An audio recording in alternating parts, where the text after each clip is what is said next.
It's time to knit! Today we're going to learn the purl stitch.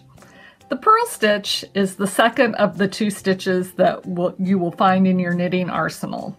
The combination of these two stitches make up all of the knitting projects.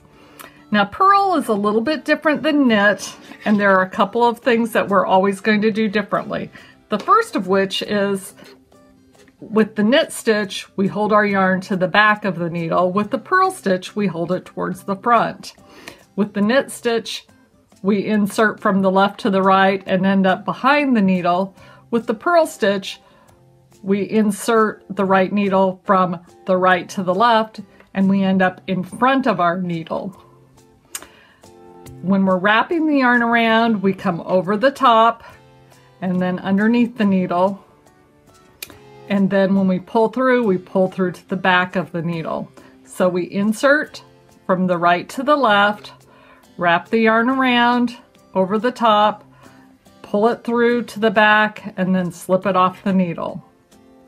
Insert from the right to the left, wrap it around the top and then underneath, slip it through to the back, and again, to avoid losing the wrapped around stitch, the point of the needle can stay in contact with the left-hand needle until we get through and then slip it off.